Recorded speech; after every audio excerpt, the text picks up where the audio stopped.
My dears, if you're reading this, chances are you, like me, have journeyed through the landscapes of life for a good few decades.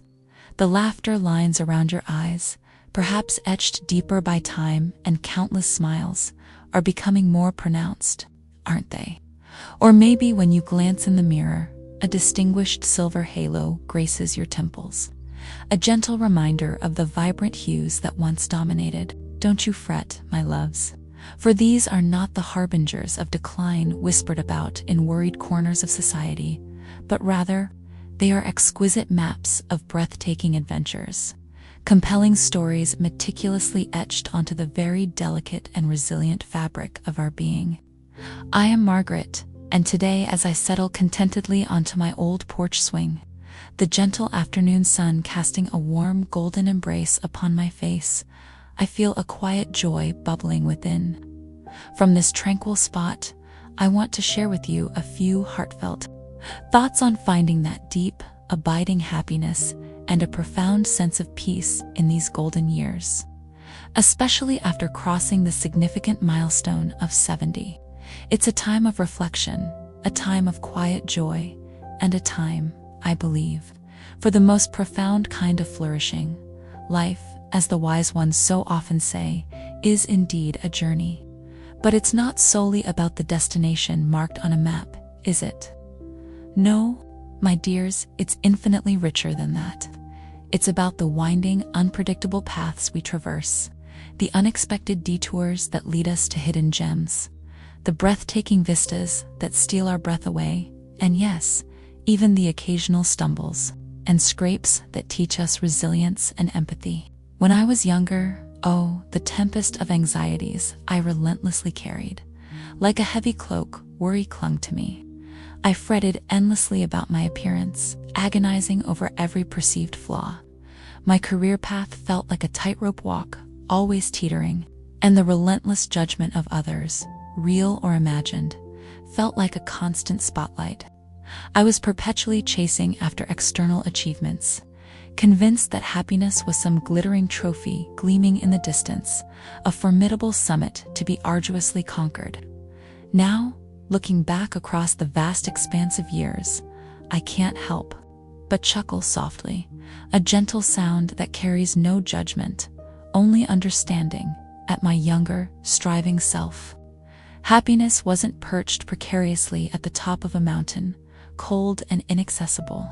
It was, and always has been, nestled intimately in the verdant valley of everyday moments, quietly waiting for the simple act of being noticed, appreciated, and cherished.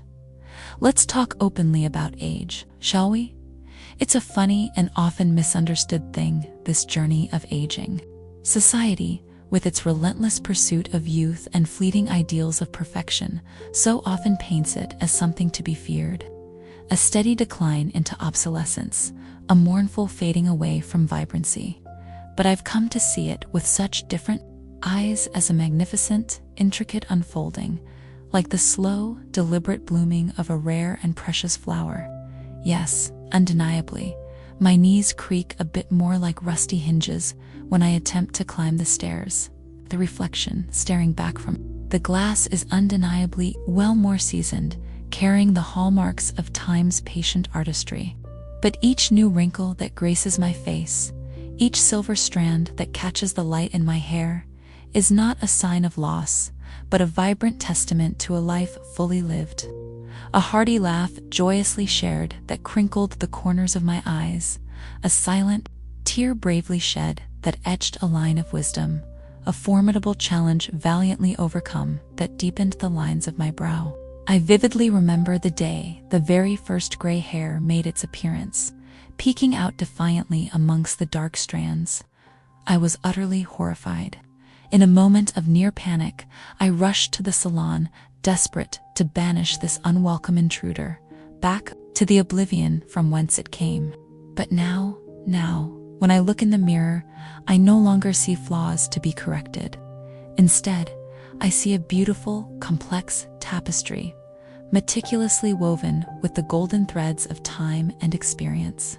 These gentle lines that cradle my eyes, They deepened with the unrestrained joy of every smile my precious grandchildren gifted me.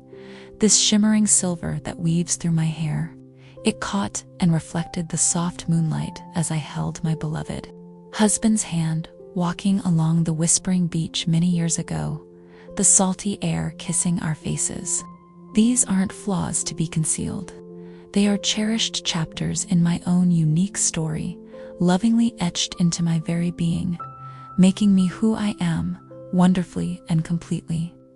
Acceptance, my dears, is not resignation, but the very first, liberating step on the path to true peace.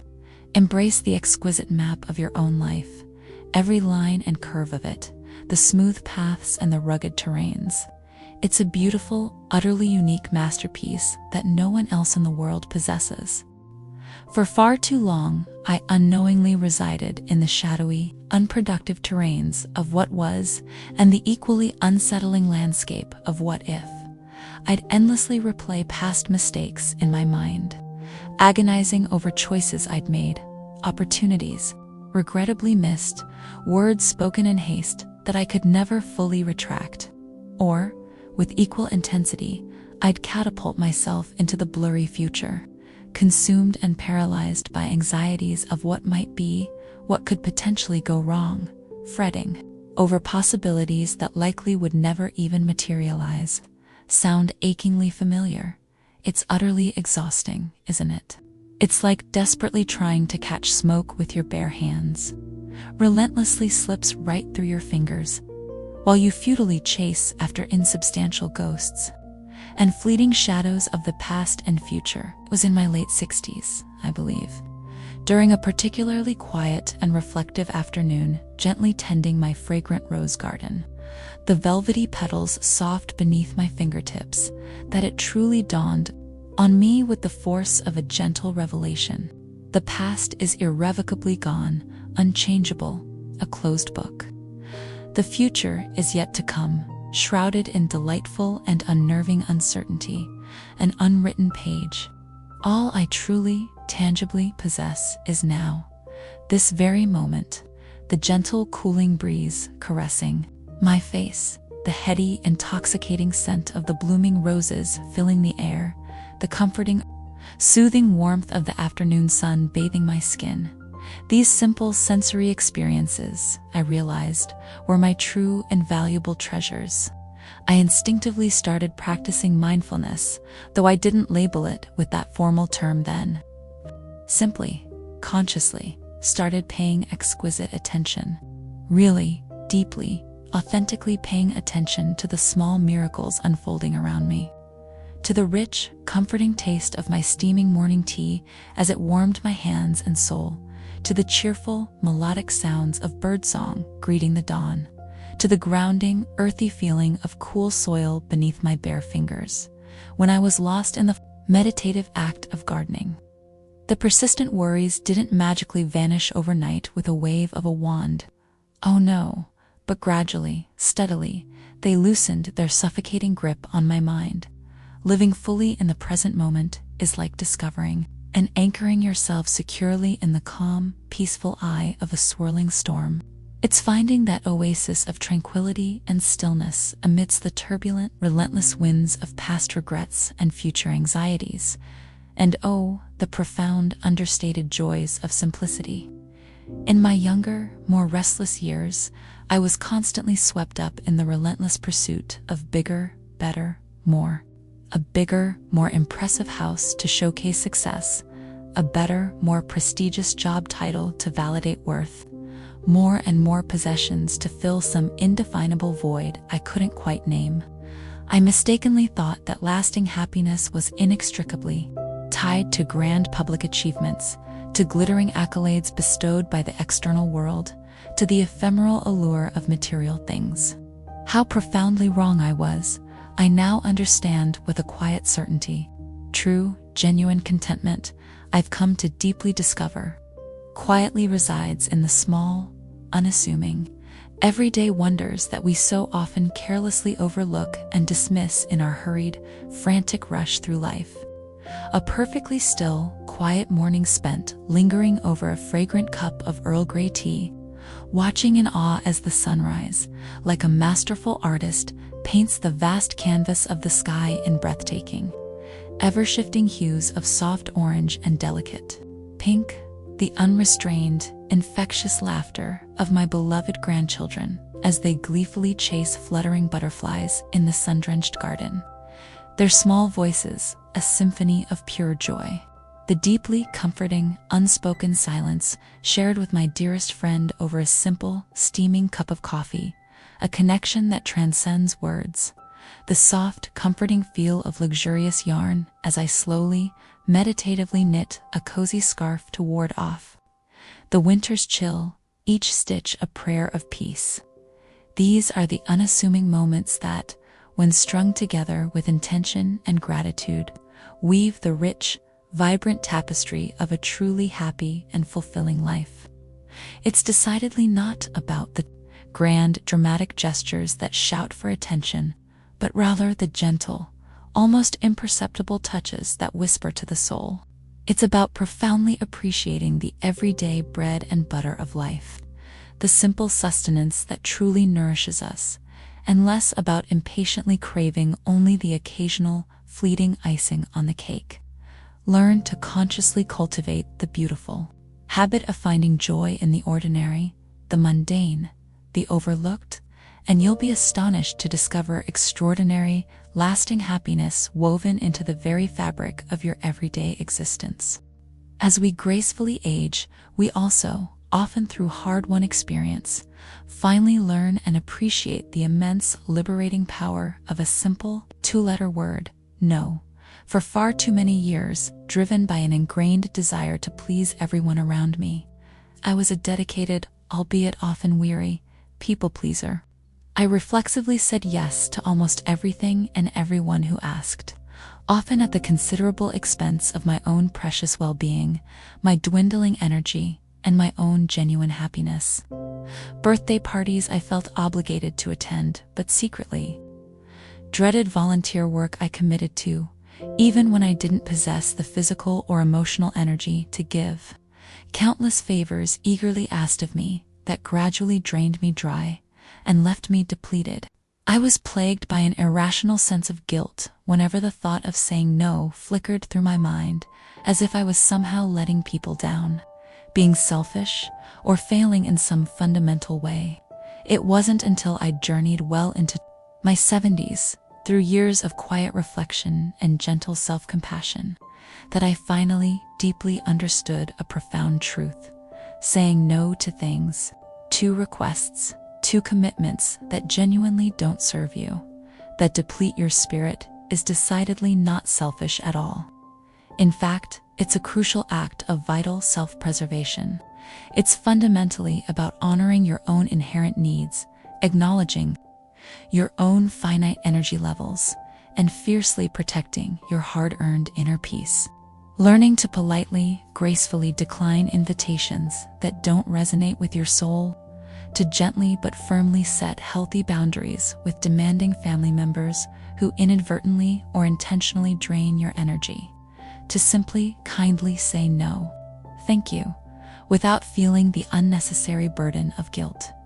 It's been an incredibly liberating, transformative experience. It has miraculously freed up precious time and invaluable energy for what truly, deeply matters. Nurturing my own precious soul through self-care and quiet reflection, spending meaningful quality time with loved ones who genuinely bring me unalloyed joy and lift my spirits, and diligently pursuing activities and hobbies that genuinely and profoundly fill my heart with purpose and contentment. Say yes wholeheartedly to yourself, my dears, to your own well-being and peace, and learn to say a gentle but firm no to everything and everyone that consistently drains you, depletes you, and diminishes your light. Deserve it, family is, without question, a profoundly precious and irreplaceable gift, isn't it? My beloved children, my cherished grandchildren, they are truly the sparkling, invaluable jewels in my life's crown. Their unrestrained laughter joyfully echoes through the comforting walls of my home, Their warm, spontaneous hugs consistently and deeply warm my aging soul. I cherish with fierce gratitude every fleeting, precious moment I am fortunate enough to spend in their loving company, but, and this is a crucial distinction, loving them deeply and unconditionally, nurturing these vital family bonds, doesn't necessitate losing myself completely within the intricate web of these relationships. For many years, without even realizing it, I unconsciously defined the very essence of who I was solely through my various roles. Devoted wife, nurturing mother, doting grandmother. These are undeniably beautiful, deeply fulfilling roles. No doubt, and I wouldn't trade them for the world. However, after gracefully stepping into my 70s, I experienced a quiet awakening, a gentle stirring of my own authentic self. I realized with a newfound clarity that I still harbored dreams tucked away in the corners of my heart, unfulfilled interests that still sparked a flicker of passion within me, a unique self that yearned for authentic expression beyond the well-defined parameters of these cherished familial roles. Thank you for taking the time to listen to Margaret's story. If her reflections and life lessons touched your heart, don't forget to hit like and share this video with those you care about. And if you'd like to continue receiving meaningful stories and positive messages, make sure to subscribe to the channel and turn on the notification bell so you never miss a video. We'd love to hear your thoughts on the valuable advice Margaret shared. Do you feel these lessons resonate with your own life? Please leave your comments below this video, and let's create an inspiring and peaceful community together.